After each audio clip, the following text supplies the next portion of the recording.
गांधी जी ने जबरदस्ती करके, उपवास करके हमारे लोगों पर, बाबा साहब अम्बेडकर पर, हमारे लोगों पर जॉइंट रख के थोपा। ये थोपने की वजह से कांग्रेस की ज्यादा सीटें एससी एसटी की चुनकर आती है। चुनौती देता हूं तमाम ब्राह्मणों को, सारे देश के ब्राह्मणों, कौन से धर्म ग्रंथ में आप लोगों ने लिखा हुआ, कौन से धर्म ग्रंथ में एससी एसटी ओबीसी को हिंदू लिखा हुआ? जब schedule caste, schedule tribe, OBC का आदमी अपने को हिंदू कहेगा, वो आरक्षण मानने का अधिकारी कैसे है?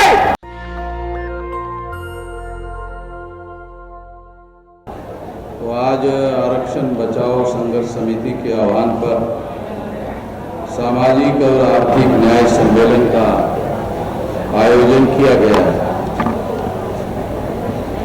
तो सबसे पहले मैं आरपी सिंह जी को इस काम के लिए, इस पहल के लिए धन्यवाद ज्ञापन करता हूँ कि उन्होंने इस मसले पर, इस समस्या पर इस बड़े सम्मेलन का आयोजन दिल्ली में किया। बहुत सारे वक्ताओं के द्वारा और बहुत सारे प्रोमिनेंट जो सांसद हैं उनके द्वारा बहुत सारी अहम बातें आप लोगों के सामने कही गई। मैं बहुत सारी बातें, बहुत लंबी बातें आप लोगों के सामने नहीं कहना चाहता हूं। कुछ 2-3 महत्वपूर्ण बातें ही आप लोगों के सामने कहना चाहता हूं। पहली बात तो ये है कि हम लोग जो है, जिन समस्याओं के बारे में चिंतित है, जिन समस्याओं के बारे में सारे देश भर में चर्चा करते हैं और उन समस्याओं का वो लोग समाधान नहीं कर रहे हैं, इसके बारे में हम अपना दुख व्यक्त करते हैं कि जो लोग आरक्षण के विरोधी है वो आरक्षण पर अमल करने का काम नहीं कर रहे हैं। इसके बारे में हम लोग सारे देश भर में चिंता व्यक्त करते रहते हैं और उन लोगों से उम्मीद करते हैं जो आरक्षण के विरोधी है कि वो इस पर अमल करे। तो मैं ऐसा सोचता हूं कि ये जो सोचने का हमारा तरीका है, ये सोचने का तरीका सही नहीं है। ये तरीका सही नहीं माना जा सकता। इसे बहुत सारे लोग सही मानते हैं मगर मैं इसको सही नहीं मानता। ये विचार सही नहीं है क्योंकि इसकी वजह से हम लोगों को जो करना चाहिए वो नहीं कर सकते। तो इसलिए साथियों, पहली बात तो ये है कि हम लोगों को जो आरक्षण के विरोधी है या संविधान के विरोधी है या संविधान की जो मौलिक बातें हैं उन पर अमल करने का काम नहीं कर रहे हैं, हम लोग केवल उनका विरोध करने से या उनकी चर्चा करने मात्र से इस समस्या का समाधान होने वाला नहीं। क्योंकि हम चर्चा करते हैं कि जो संविधान के विरोधी है, जो आरक्षण के विरोधी है, वो संविधान पर अमल करे तो हम खुश हो जाएंगे, वो आरक्षण पर अमल करे तो हम खुश हो जाएंगे। ये होने वाला नहीं है, वो ऐसा करने वाले नहीं है। क्योंकि मूर्ख के हाथों में भी अगर कुल्हाड़ी दे दो और उसको कहो कि अपने पैर पर इस कुल्हाड़ी को चलाकर काट दो, तो मूर्ख भी अपने हाथ पर कुल्हाड़ी लेकर अपना पैर काटने के लिए राजी नहीं होता। जो भारत का शासक वर्ग है वो हम लोगों के हक और अधिकार पर अमल करके आपको अधिकार संपन्न बनाकर अपने पैरों पर कुल्हाड़ी मारने का काम क्यों करेगा? इतना डरा और इतना नालायक तो वो है नहीं, इतना ना समझदार तो वो है ही नहीं है। तो मैं ऐसा मानता हूं कि उन लोगों से उम्मीद करना जो हजारों सालों से हमारे लोग, जिन लोगों ने इस देश में वर्ण व्यवस्था का निर्माण किया, जिन लोगों ने इस देश में जाति व्यवस्था का निर्माण करके 6,247 जाति के टुकड़ों में हमें बांटा। अंग्रेजों ने तो हिंदू मुसलमान दो ही टुकड़ों में बांटा था, मगर ब्राह्मणों ने 6,247 जाति के टुकड़ों में बांटा। 1703 शेड्यूल कास्ट की जातियां है, 801 आदिवासियों के टुकड़े हैं, 3,745 ओबीसी के टुकड़े हैं, तीनों को मिलाकर 6,247 टुकड़े हैं। इतने टुकड़े उन लोगों ने किए और उन्होंने ही हमें कहा कि अंग्रेजों ने बातों और राजमहलों इस सिद्धांत पर काम किया। बात सही है, अंग्रेजों ने बातों और राजमहलों के सिद्धांत पर काम किया, मगर अंग्रेजों ने हिंदू मुसलमान दो टुकड़ों में बांटा, ब्राह्मणों ने 6,247 जाति के टुकड़ों में बांटा और ये हजारों सालों से बांटा। सम्राट बृहद्रथ मौर्य की हत्या पुष्यमित्र शुंग ने ईसा पूर्व 185 को करने के बाद से लेकर अब तक, तब से चल रहा है मामला, आज से नहीं, 2-2.5 हजार साल से चल रहा है। और 2-2.5 हजार साल से चलने के बाद उन लोगों ने हम लोगों को 6,247 जातियों के टुकड़ों में बांटा। जिन्होंने 6,047 जाति के टुकड़ों में बांटा, उन लोगों से हम उम्मीद करते हैं कि वो हम लोगों के लिए मान, सम्मान, समता, स्वतंत्रता, बंधुता और न्याय पर आधारित समाज बना कर दे रहे। हम उनसे उम्मीद करते हैं। मुझे लगता है ये सोचने का एक तरीका है। सोच ही लोगों को जगाती है, सोच ही लोगों को जोड़ती है, सोच ही लोगों को शक्ति में रूपांतरित करती है, मगर जो सोच हम व्यक्त कर रहे हैं उससे शक्ति का निर्माण होने वाला नहीं। मैं ऐसा मानता हूं, आप लोगों को गलत लगता होगा, आप लोगों को विचार करने की आजादी है, मैं ये नहीं कह रहा हूं कि आप लोगों को अपने विचार करने की आजादी नहीं है, मगर मुझे भी उसी तरह से अपना विचार व्यक्त करने की आजादी है। इसीलिए कह रहा हूं, मैं ऐसा मानता हूं कि इससे आप लोगों का स्वाभिमानी, स्वावलंबी, आत्मनिर्भर आंदोलन निर्माण होने वाला नहीं है। जिस तरह से आप विचार व्यक्त करते हैं उस तरीके से आप लोगों का स्वाभिमानी, स्वावलंबी, आत्मनिर्भर आंदोलन निर्माण होने वाला नहीं है। अगर आप लोगों का स्वाभिमानी, स्वावलंबी, आत्मनिर्भर आंदोलन निर्माण होने वाला नहीं है तो फिर आप लोगों को मांगते रहने के अलावा कोई विकल्प नहीं। आप लोगों को निरंतर मांगते रहने का काम करते रहना पड़ेगा।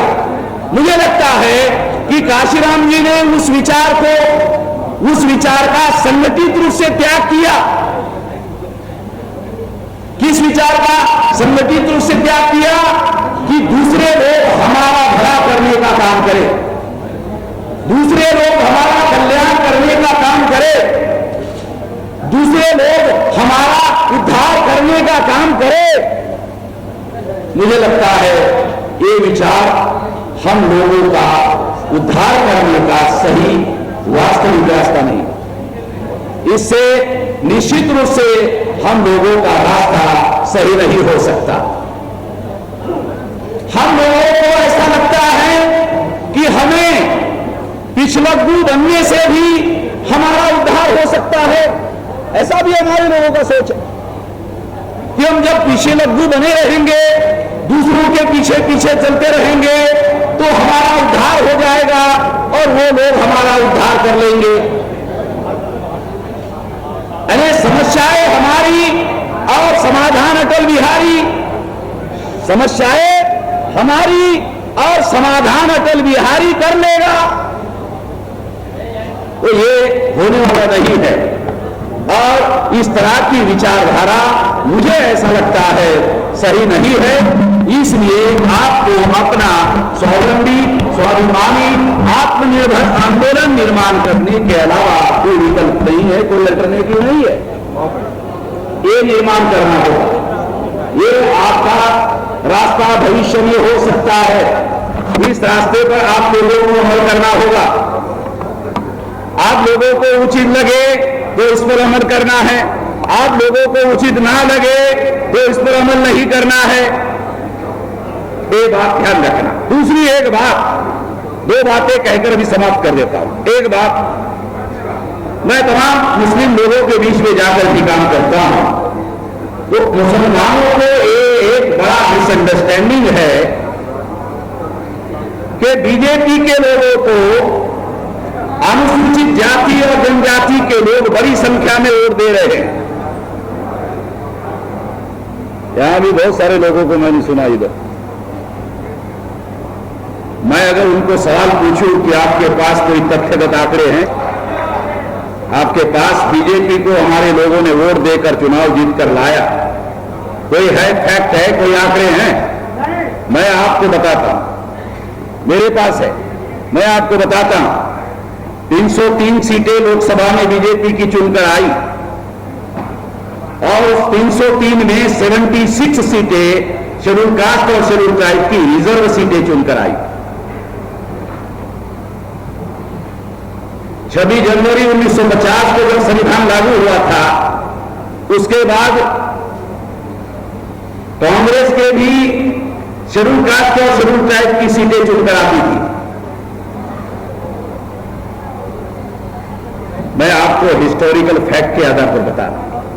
26 जनवरी 1950 को जब संविधान लागू हुआ, 1952 को प्रथम लोकसभा का चुनाव हुआ, उस समय भी सबसे ज्यादा सीटें कांग्रेस की शेड्यूल कास्ट शेड्यूल ट्राइब की चुनकर आई। गांधी जी की वजह से शेड्यूल कास्ट शेड्यूल ट्राइब को लोगों को ज्वाइंट इलेक्टेड थोपा गया और इस ज्वाइंट इलेक्टेड की वजह से शेड्यूल कास्ट की संख्या 15% और 7.5% आदिवासियों की संख्या। मान लो कि शेड्यूल कास्ट की रिजर्व सीट है, वो 100% 15% वोट अगर किसी सीट को दे देते हैं तो भी वो रिजर्व सीट वाला आदमी चुनकर नहीं आ सकता। कितने लोगों को ये पता है? ये जो ज्वाइंट इलेक्टेड है, एक कॉन्स्टिट्यूशनल सिस्टम है।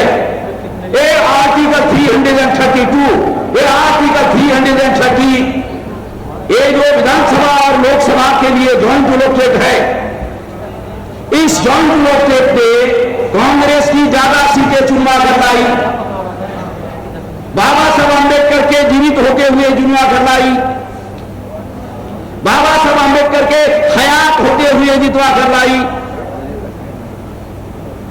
मैं एग्जाम्पल देकर आपको बता रहा हूं सबूतों के साथ कि अगर शेड्यूल कास्ट का 15% आदमी 100% किसी सीट पर वोट डाल दे तो क्या 15% वोटों से कोई शेड्यूल कास्ट का कैंडिडेट चुनाव जीत सकता है? नहीं जीत सकता। इसका मतलब है ज्वाइंट इलेक्टेड में नॉन शेड्यूल कास्ट के वोटर ज्वाइंट इलेक्टेड होने की वजह से उसको चुनाव जितवाते हैं। अगर बीजेपी के 303 सीटों में से 76 सीटें शेड्यूल कास्ट और शेड्यूल ट्राइब की चुनकर आई है तो मुसलमान ऐसा मानते हैं कि शेड्यूल कास्ट और शेड्यूल ट्राइब के लोग बीजेपी को वोट दे रहे हैं। गलत बात है, झूठ बात है। मैं नहीं मानता इस बात को। और मेरा जो तथ्य, मेरा जो कहना है, यही बात थी बाबा साहब अम्बेडकर ने राउंड टेबल कॉन्फ्रेंस में शेड्यूल कास्ट के लोगों को, शेड्यूल ट्राइब के लोगों को सेपरेट इलेक्टेड देने की मांग की थी। वो अंग्रेजों ने इस बात को स्वीकार किया। गांधी जी ने जबरदस्ती करके, उपवास करके हमारे लोगों पर, बाबा साहब अम्बेडकर पर, हमारे लोगों पर ज्वाइंट इलेक्टेड थोपा। ये थोपने की वजह से कांग्रेस की ज्यादा सीटें SC ST की चुनकर आती है और SC ST के जाती है। क्या ये कहा जाए कि कुछ साल तक गांधी जी ने कांग्रेस की मदद की और अभी गांधी जी ज्वाइंट इनोवेटिव उनको था, तो वो ज्वाइंट इनोवेटिव के तहत आज गांधी जी की वजह से बीजेपी की सीटें ज्यादा चुनकर आ रही है, क्योंकि सिस्टम है 330 और 332 पढ़ लेना आर्टिकल संविधान का। बाबा साहब अम्बेडकर ने ही संविधान लिखा है, बाबा साहब अम्बेडकर ने ही संविधान लिखा। बाबा साहब अम्बेडकर ने संविधान सुपुर्द किया संविधान सभा को और कहा कि सारी बातों से संविधान के मैं सहमत नहीं हूं। कितने लोगों को पता है? मालूम होना चाहिए नहीं है। संविधान का गर्व और गौरव किया जाना चाहिए, मगर बाबा साहब अम्बेडकर कहते हैं कि संविधान की लिखी हुई सारी बातों से मैं सहमत नहीं हूं। इसका क्या करे, क्या करे इसका? तो हमें ढूंढना चाहिए कि वो कौन सी बातें हैं जिसका बाबा साहब अम्बेडकर सहमत नहीं थे। ढूंढना चाहिए, हमारी जिम्मेदारी है ना। सबसे अहम बात, ये ज्वाइंट इनोवेटिव से बाबा साहब अम्बेडकर सहमत नहीं थे। 131 मेंबर पार्लियामेंट चुनकर जाते हैं शेड्यूल कास्ट और शेड्यूल ट्राइब के।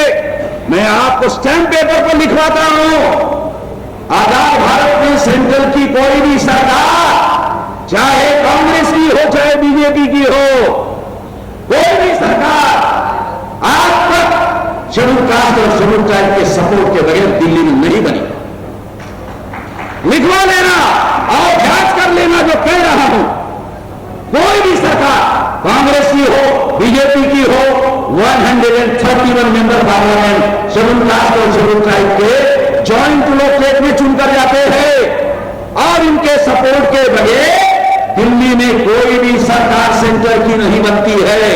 इवन बीजेपी की और नरेंद्र मोदी की कल की 2014 की सरकार, 2019 की सरकार, 2019 की सरकार में 303 सीटों में 76 सीटें एससी और एसटी की बीजेपी की चुनकर गई है। एससी और एसटी के लोगों ने वोट दिया, इस वजह से वो चुनकर गए हैं, ऐसा मुसलमान मानते हैं। और बात उनको समझ नहीं है।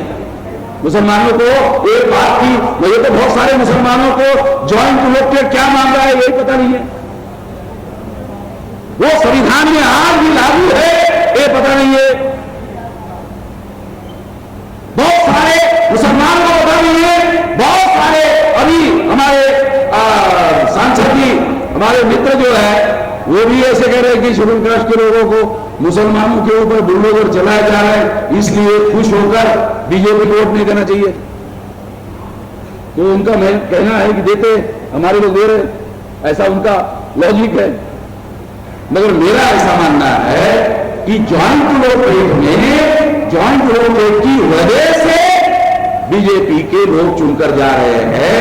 वो शेड्यूल कास्ट के 15% से नहीं जा रहे हैं, 7.5 आदिवासी के परसेंटेज से नहीं जा रहे हैं। वो 52% ओबीसी के लोग जो ना, गर्व से कहो हिंदू है, गर्व से कहो हिंदू है, गर्व से कहो हिंदू है। ये पागलपन किसके अंदर है आप लोगों को तो पता है ना। तो ज्यादा पागलपन कहां पर है?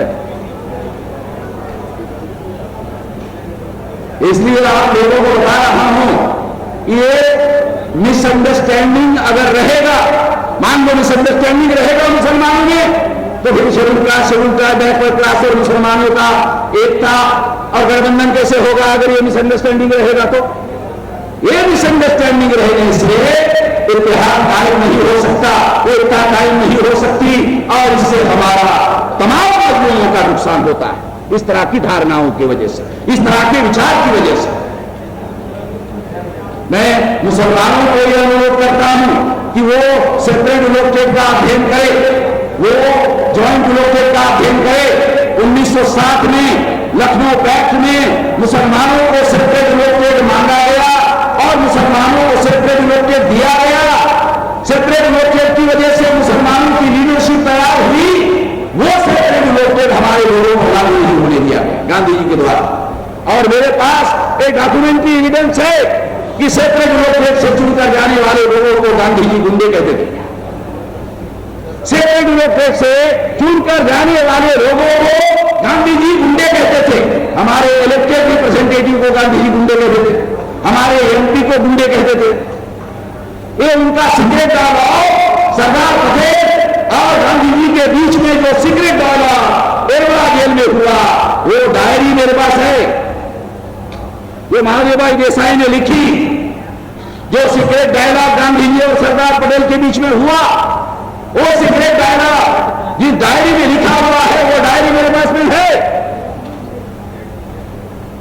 मैं इसलिए आप लोगों को बता रहा हूं कि गांधी जी शेड्यूल कास्ट के और शेड्यूल ट्राइब के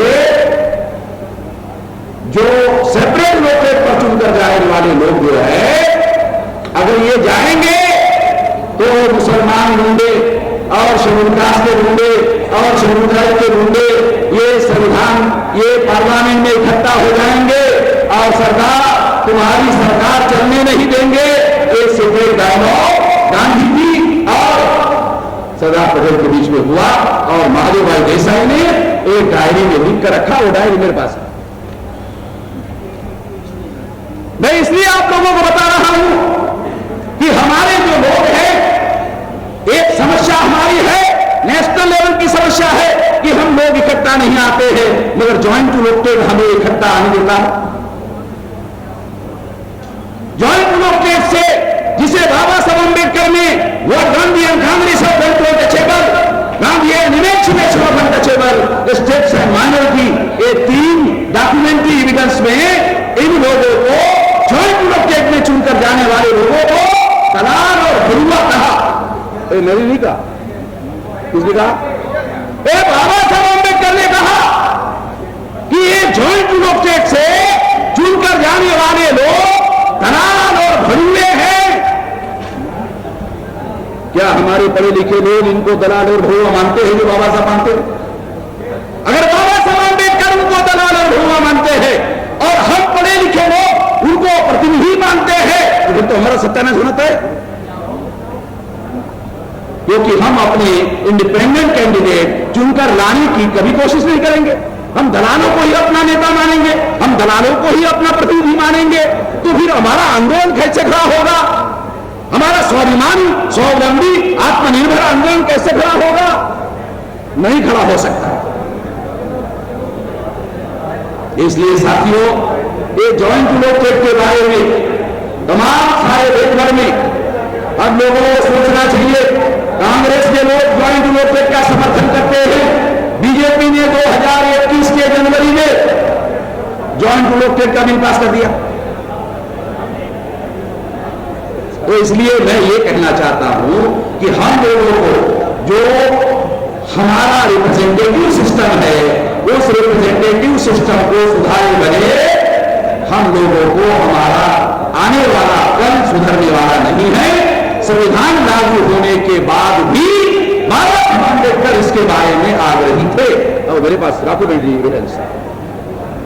अब आखिरी बात कहना चाहता हूं साथियों, आजकल हिंदू की बात बहुत होती है, हिंदू की बात बहुत होती है, तो आरएसएस के लोग, बीजेपी के लोग, विश्व हिंदू परिषद के लोग शेड्यूल कास्ट, शेड्यूल ट्राइब और बैकवर्ड क्लास के लोगों को हिंदू कहते हैं। मैं चुनौती देकर ब्राह्मणों को कहता हूं कि आपके कौन से धर्म ग्रंथ में हमें हिंदू लिखा हुआ है, एक बार पढ़कर दिखा।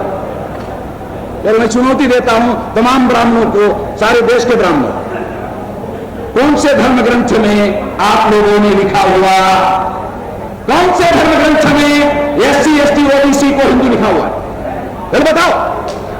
मैं चुनौती देता हूं मैं लोगों को, दिखाओ कहां हिंदू लिखा हुआ है। आप लोगों की व्यवस्था में, वर्ण व्यवस्था में हम हिंदू नहीं है, जाति व्यवस्था में हम हिंदू नहीं है, अस्पृश्यता में हम हिंदू नहीं है, शूद्रत्व जो पिछड़े वर्ग पर थोपा गया है वहां हिंदू नहीं है, महिलाओं को दास बनाया गया, चाहे ब्राह्मणों की मां हो उसको भी जनेऊ धारण करने का अधिकार नहीं है। अरे हमारे एससी, एसटी, ओबीसी को जनेऊ धारण करने का अधिकार नहीं है, ठीक है, तुम्हारी मां को भी नहीं है, तुम्हारी बहन बेटी को भी नहीं है, तुम्हारे बहू को भी नहीं है। तो तुम्हारी व्यवस्था में जो महिलाएं हैं वो भी दास है, भी जो जो नॉमिनेटेड ट्राइब के लोग हैं उनको आप लोगों ने बहिष्कृत किया हुआ है, जंगलों में रहने के लिए बहिष्कृत किया हुआ है, और जो आदिवासी है उन लोगों को आपने इस व्यवस्था में सेग्रीगेट किया हुआ है। ये सारी बातें तुम्हारी व्यवस्था में है, वहां कहीं पर भी हिंदू नहीं है, कहीं पर भी आपके द्वारा लिखा गया कहीं पर भी हिंदू नहीं है। और जब शेड्यूल ट्राइब ओबीसी का आदमी जब अपने को हिंदू कहता है तो आरक्षण कैसे मिलेगा? आप किसे मिलेगा बताओ, क्योंकि ये आरक्षण बचाव का मामला, इसके ये आखिरी मुद्दा आपको बता रहा। जब शेड्यूल ट्राइब ओबीसी का आदमी अपने को हिंदू कहेगा, वो आरक्षण मांगने का अधिकारी कैसे है? किस आधार पर आरक्षण मांगेगा? वो शेड्यूल कास्ट के नाम पर आरक्षण है, शेड्यूल ट्राइब के नाम पर आरक्षण है, ओबीसी के नाम पर आरक्षण है, संविधान में एससी एसटी ओबीसी के नाम पर आरक्षण है, हिंदू के नाम पर कोई आरक्षण नहीं है।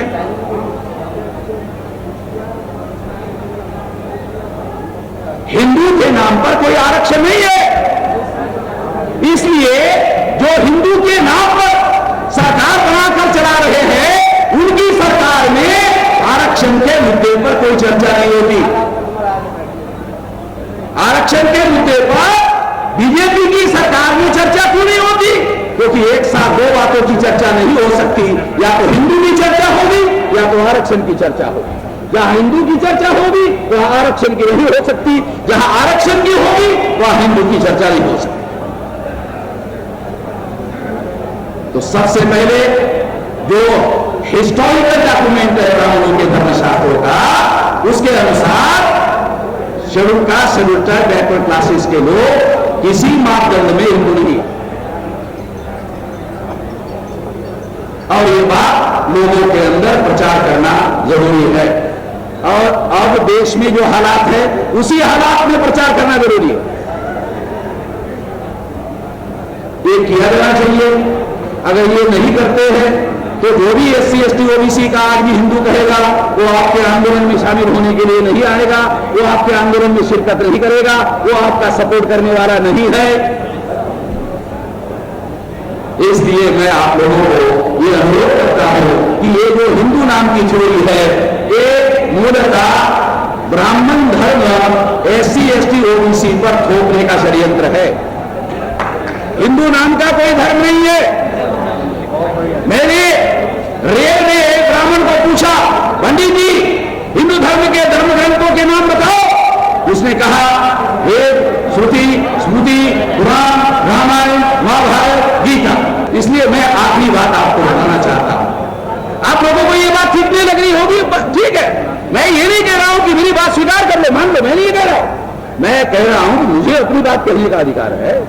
Freedom of speech and freedom of expression, article 19 बाबा साहब अम्बेडकर के संविधान में लिखा हुआ है, और इसके तहत मैं इस अधिकार का उपयोग कर रहा हूं, और इसके तहत कह रहा हूं। मैंने पंडित जी को कहा हिंदू धर्म के धर्म ग्रंथों का नाम बताओ। उसने कहा वेद, श्रुति, स्मृति, पुराण, रामायण, महाभारत, गीता। मैंने कहा ये तो ब्राह्मण धर्म के धर्म ग्रंथ है, मैंने आपको हिंदू धर्म के पूछा। पंडित जी मैंने आपको हिंदू धर्म के धर्म ग्रंथ पूछा, आप ब्राह्मण धर्म के धर्म ग्रंथ बता रहे हो। तो पंडित जी ने जवाब दिया ब्राह्मण धर्म और हिंदू धर्म एक ही है। पंडित जी ने जवाब दिया ब्राह्मण धर्म और हिंदू धर्म एक ही है। कितने एससी एसटी ओबीसी के लोगों को पता है कि ब्राह्मण धर्म और हिंदू धर्म एक ही है? कितने एससी एसटी ओबीसी के लोगों को पता है कि ब्राह्मण धर्म और हिंदू धर्म एक ही है? पंडित कह रहा है एक ही है। और जिस दिन हमारे लोगों को मालूम हो जाएगा ब्राह्मण धर्म और हिंदू धर्म एक ही है, तो हमें इसका प्रभाव हिंदू धर्म के नाम पर नहीं करना चाहिए। ब्राह्मणों को करने दिया जाए हिंदू धर्म के नाम पर, मगर हमें इसे ब्राह्मण धर्म के नाम पर प्रचार में लाया जाना चाहिए। अगर हम इसका प्रचार ब्राह्मण धर्म के नाम पर करते हैं तो ब्राह्मण नंगे हो जाएंगे, खुले हो जाएंगे, और हमारे लोग उनके झांसे में फंसने वाले नहीं है। नेशनल दस्तक की आपसे गुजारिश है कि अगर इसको बचाना चाहते हैं तो नेशनल दस्तक को सब्सक्राइब करने के लिए रेड कलर के सब्सक्राइब बटन को दबाएं, फिर बेल आइकन की घंटी दबाएं, नेशनल दस्तक को बचाने के लिए बहुत जरूरी है कि हर खबर को शेयर करें, लाइक करें, कमेंट जरूर करें।